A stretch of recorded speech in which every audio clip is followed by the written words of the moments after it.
வணக்கம்மா, எல்லாரும் நல்லா இருக்கீங்களா? வெல்கம் டு தமிழ்மா சமையல். இன்றைக்கி நாம் தேங்காய் வச்சு தேங்காய் பருப்பி செய்ய போகிறோம். எப்படி செய்யணும்னு பார்க்கலாம். 3 தேங்காவை உடச்சி மேலே தோல் எடுத்து மிக்சி ஜாரில் போட்டு இந்த மாதிரி துருவி வச்சுருக்கேன். நீங்கள் தேங்காய் துருவதில் துருவுனா இந்த மாதிரி மேலே இருக்க இந்த தோல் ஓடு வராத மாதிரி துருவிக்கோங்க. நான் இந்த ஓடெல்லாம் சீவி எடுத்துகிட்டு தான் அந்த தேங்காவை துருவினேன். இந்த மாதிரி வெள்ளையாக இருந்தால் தான் நல்லாயிருக்கும் தேங்காய் துருவல்.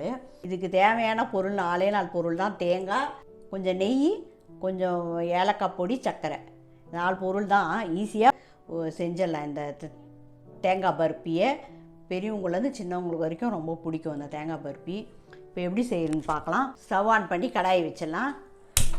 கடாய் காஞ்சிச்சு, தீயை கம்மியாக ஆக்கிட்டு இந்த தேங்காவை போட்டுடலாம்.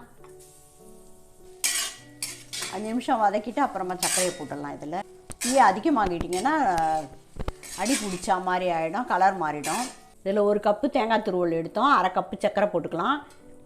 எந்த கப்பில் தேங்காய் துருவல் எடுக்கிறோமோ அதே கப்பில் நம்ம சர்க்கரையை அளந்துக்கலாம்.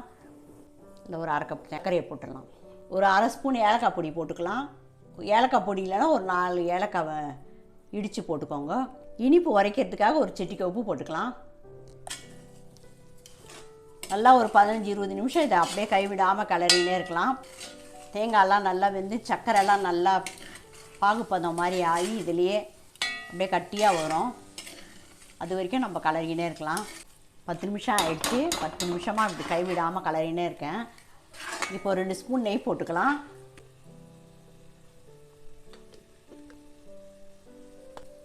ரெண்டு ஸ்பூன் நெய் போட்டாச்சு. இப்போ நல்லா கிளறி விட்டுனே இருக்கலாம். இன்னும் ஒரு 10 நிமிஷம் நல்லா அப்படியே கிளறி விட்டுனே இருக்கலாம். ஏற்கனவே 10 நிமிஷம் ஆகிடுச்சு. இன்னும் ஒரு 10 நிமிஷம் இப்படி கைவிடாமல் கிளறினே இருக்கலாம். நல்லா அந்த பதத்துக்கு வந்துடும், அந்த பருப்பி பதத்துக்கு ரெடி ஆகிடுச்சு. இப்போ எடுத்து நெய் தடவின ட்ரேயில் போட்டுடலாம். இதை இந்த பதத்துக்கு இருக்கணும். தேங்காய் நல்லா வெந்து இந்த மாதிரி கொஞ்சம் உதிரியாக வரணும். சர்க்கரையை நல்லா உருகி மொத்தமாக சேர்த்து 25 நிமிஷம் ஆச்சு இது வேகிறதுக்கு, ரெடி ஆகிறதுக்கு தேங்காய் பருப்பி. கைவிடாமல் கிளறினே இருக்கணும். கலராமல் விட்டால் அடி பிடிச்சிக்கும். அந்த டேஸ்ட்டே மாறிடும். அடி பிடிச்சிச்சின்னா அடி பிடிக்காத மாதிரி கைவிடாமல் கிளறினே இருக்கணும். தீயை கம்மியாக வச்சிடணும். முக்கியமாக தேங்காவை போட்டதுலேருந்தே கொஞ்சம் தீயை கம்மியாக வச்சுட்டு ஃபுல்லாகவே கம்மி பண்ணிடணும். கம்மி பண்ணிவிட்டு கிளறி விட்டுக்கினே இருக்கணும். இதை நெய் தடவின இந்த தட்டில் போட்டு விடலாம். ட்ரே இருந்தால் ட்ரேயில் நெய் தடவி போட்டுக்கோங்க. இல்லைன்னா இந்த தட்டில் நெய் தடவி போட்டுக்கோங்க.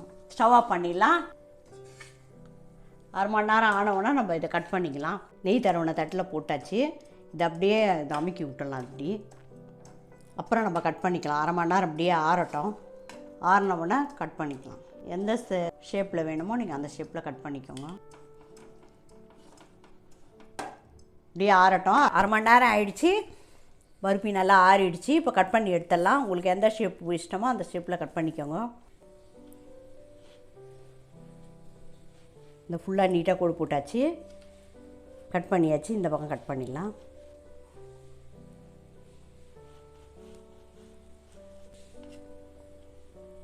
சுவையான தேங்காய் பருப்பி ரெடி ஆகிடுச்சு. நீங்களே இதே மாதிரி வீட்டில் செஞ்சு பார்த்துட்டு எப்படி இருக்குன்னு சொல்லுங்கள். இந்த வீடியோ பிடிச்சிருந்தா நம்ம சேனலுக்கு சப்ஸ்கிரைப் பண்ணி சப்போர்ட் பண்ணுங்கம்மா. நன்றி, வணக்கம்.